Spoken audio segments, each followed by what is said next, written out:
Chapter 3. A caucus race and a long tail. They were indeed a queer-looking party that assembled on the bank, the birds with draggled feathers, the animals with their fur clinging close to them, and all dripping wet, cross, and uncomfortable. The first question of course was, how to get dry again. They had a consultation about this, and after a few minutes it seemed quite natural to Alice to find herself talking familiarly with them, as if she had known them all her life. Indeed, she had quite a long argument with the lorry, who at last turned sulky, and would only say, "I am older than you, and must know better," and this Alice would not allow without knowing how old it was, and, as the lorry positively refused to tell its age, there was no more to be said. At last the mouse, who seemed to be a person of authority among them, called out, "Sit down, all of you, and listen to me. I'll soon make you dry enough." They all sat down at once, in a large ring, with the mouse in the middle. Alice kept her eyes anxiously fixed on it, for she felt sure she would catch a bad cold if she did not get dry very soon. "Ahem," said the mouse with an important air, "are you all ready? This is the driest thing I know. Silence all round, if you please." William the Conqueror, whose cause was favored by the Pope, was soon submitted to by the English, who wanted leaders, and had been of late much accustomed to usurpation and conquest. Edwin and Morcar, the Earls of Mercia and Northumbria? Said the lorry, with a shiver. "I beg your pardon," said the mouse, frowning, but very politely. "Did you speak?" "Not I," said the lorry hastily. "I thought you did," said the mouse. "I proceed. Edwin and Morcar, the Earls of Mercia and Northumbria, declared for him, and even Stigand, the patriotic Archbishop of Canterbury, found it advisable." "Found what?" said the duck. "Found it," the mouse replied rather crossly. "Of course you know what it means." "I know what it means well enough. When I find a thing," said the duck, "it's generally a frog or a worm. The question is, what did the Archbishop find?" The mouse did not notice this question, but hurriedly went on. "Found it advisable to go with Edgar Atheling to meet William and offer him the crown. William's conduct at first was moderate. But the insolence of his Normans, how are you getting on now, my dear?" It continued, turning to Alice as it spoke. "As wet as ever," said Alice in a melancholy tone. "It doesn't seem to dry me at all." "In that case," said the dodo solemnly, rising to its feet, "I move that the meeting adjourn, for the immediate adoption of more energetic remedies." "Speak English," said the eaglet. "I don't know the meaning of half those long words, and, what's more, I don't believe you do either." And the eaglet bent down its head to hide a smile. Some of the other birds tittered audibly.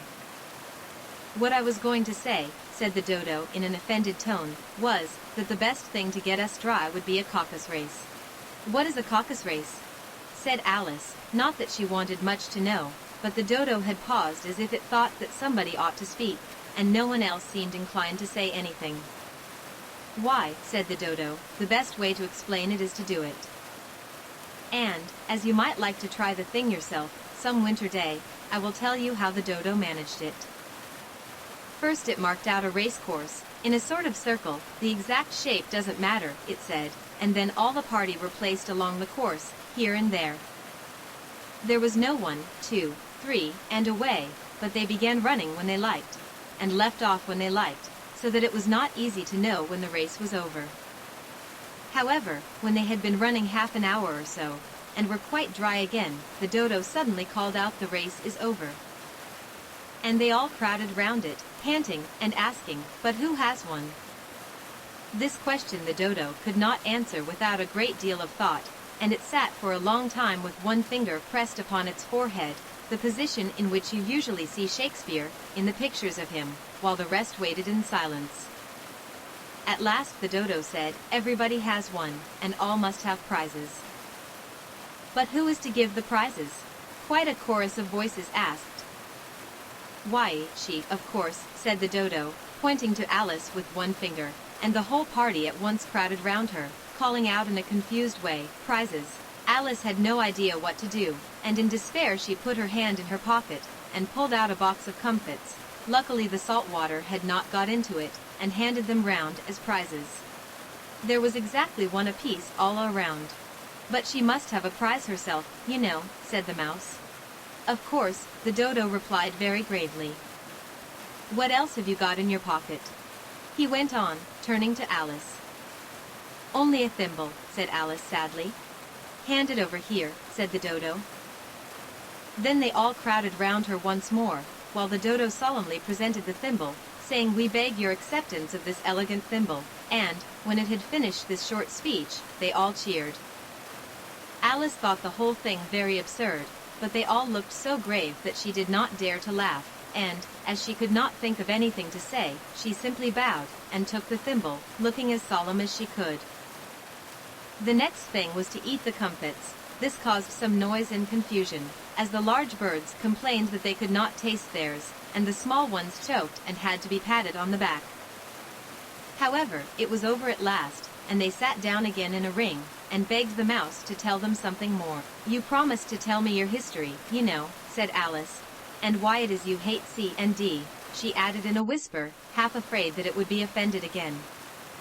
"Mine is a long and sad tale," said the mouse, turning to Alice, and sighing. "It is a long tale, certainly," said Alice, looking down with wonder at the mouse's tail, "but why do you call it sad?" And she kept on puzzling about it while the mouse was speaking, so that her idea of the tale was something like this. Fury said to a mouse, that he met in the house, "Let us both go to law. I will prosecute you. Come, I'll take no denial, we must have a trial. For really this morning I've nothing to do," said the mouse to the cur, "such a trial, dear sir, with no jury or judge, would be wasting our breath." "I'll be judge, I'll be jury," said cunning old Fury. "I'll try the whole cause, and condemn you to death." "You are not attending," said the mouse to Alice severely. "What are you thinking of?" "I beg your pardon," said Alice very humbly, "you had got to the fifth bend, I think?" "I had not," cried the mouse, sharply and very angrily. "A knot," said Alice, always ready to make herself useful, and looking anxiously about her. "Oh, do let me help to undo it." "I shall do nothing of the sort," said the mouse, getting up and walking away. "You insult me by talking such nonsense." "I didn't mean it," pleaded poor Alice. "But you're so easily offended, you know." The mouse only growled in reply. "Please come back and finish your story," Alice called after it, and the others all joined in chorus, "Yes, please do." But the mouse only shook its head impatiently, and walked a little quicker. "What a pity it wouldn't stay," sighed the lory, as soon as it was quite out of sight, and an old crab took the opportunity of saying to her daughter, "Ah, my dear, let this be a lesson to you never to lose your temper." "Hold your tongue, ma," said the young crab, a little snappishly. "You're enough to try the patience of an oyster." "I wish I had our Dinah here, I know I do," said Alice aloud, addressing nobody in particular. "She'd soon fetch it back." "And who is Dinah, if I might venture to ask the question?" said the lory. Alice replied eagerly, for she was always ready to talk about her pet. "Dinah's our cat. And she's such a capital one for catching mice you can't think. And oh, I wish you could see her after the birds. Why, she'll eat a little bird as soon as look at it." This speech caused a remarkable sensation among the party. Some of the birds hurried off at once. One old magpie began wrapping itself up very carefully, remarking, "I really must be getting home. The night air doesn't suit my throat." And a canary called out in a trembling voice to its children, "Come away, my dears.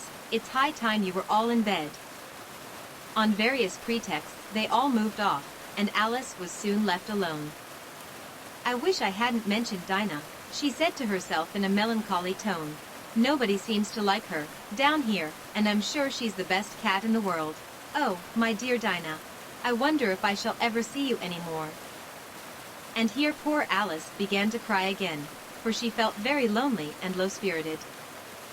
In a little while, however, she again heard a little pattering of footsteps in the distance, and she looked up eagerly, half hoping that the mouse had changed his mind, and was coming back to finish his story.